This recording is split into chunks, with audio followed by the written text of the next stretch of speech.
Kalau kau menarik gendewa sampai sepenuh-penuh lengkungnya, kau akan menyesal, mengapa tak kau hentikan pada waktunya.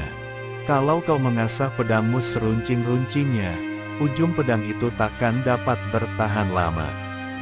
Kalau emas permata memenuhi rumahmu, kau akan repot dan bingung untuk menjaga semua itu.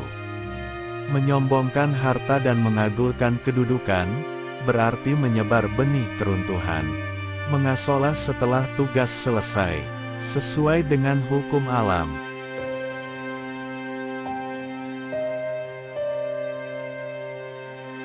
Banyak mulut tidak bekerja, merupakan watak seorang Xiao Jin. Orang rendah. Banyak kerja tutup mulut, barulah seorang kuncu. Orang budiman.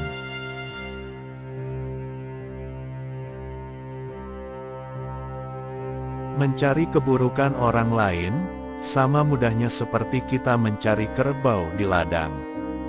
Sebaliknya, untuk mengetahui keburukan sendiri, sama sulitnya dengan mencari sebuah jarum di dalam tumpukan rumput kering.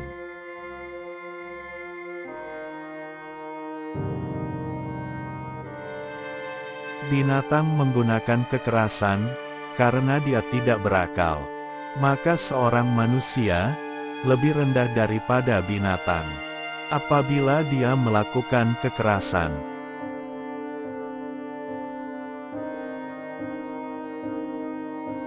Kalau saja tidak ada kejahatan di dunia ini, mana mungkin ada kebaikan?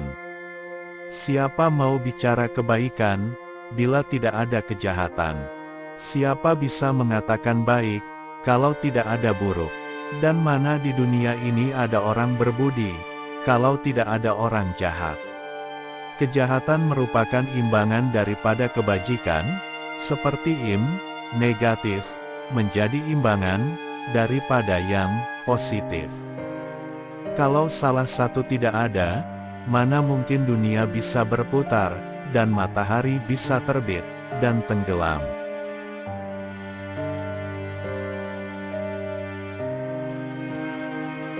Alam hidup bukan untuk diri pribadi. Karenanya, dapat kekal abadi.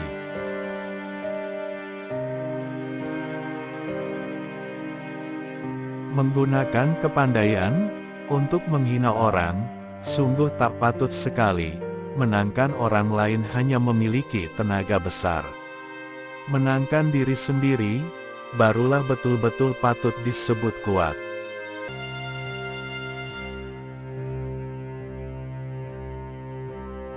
Biasanya, orang yang tidak mudah percaya kepada orang lain itu, mempunyai watak yang tak dapat dipercayai pula.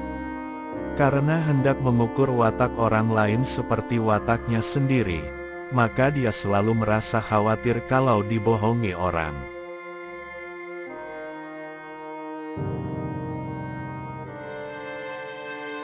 Jika kitab-kitab itu tidak memberi pelajaran tentang jahatnya mencuri, manusia juga tak akan mengenal kata-kata mencuri, dan tidak akan ada pencuri di muka bumi ini.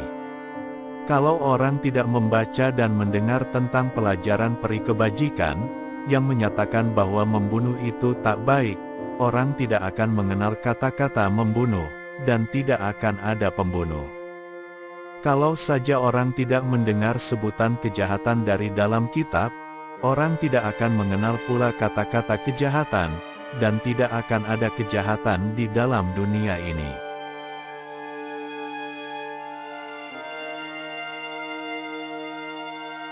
Pengertian tentang apa yang disebut baik dan jahat, menimbulkan nafsu dalam diri manusia. Dan pada sekarang ini, dunia kemanusiaan dirajai oleh Maharaja Nafsu. Manusianya sendiri hanya menjadi hamba sahaya dan hulu balang yang taat dan setia kepadanya. Nafsulah yang menjadi penggerak manusia mencuri, membunuh, menipu, serta melakukan kejahatan-kejahatan lain. Dan nafsu ini dipupuk dan diperkuat oleh pengertian tentang baik dan buruknya yang diajarkan oleh kitab-kitabmu itu. Anggaplah emas seperti batu karang. Siapa yang sudi mencuri emas, Dengan pengertian tentang baik buruk, tentang dosa dan suci, manusia telah dibentuk menjadi makhluk yang paling kotor dan jahat di dunia ini.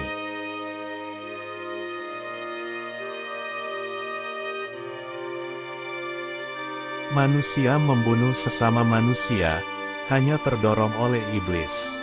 Terdorong oleh dendam, benci, marah, dan sakit hati karena dirugikan, baik nama maupun hartanya. Pernahkah kau mendengar binatang membunuh karena perasaan-perasaan jahat ini? Harimau boleh jadi setiap hari membunuh binatang lain. Akan tetapi, itu adalah kehendak alam, yang telah memastikan, bahwa harimau tidak bisa makan rumput, melainkan harus makan daging atau darah.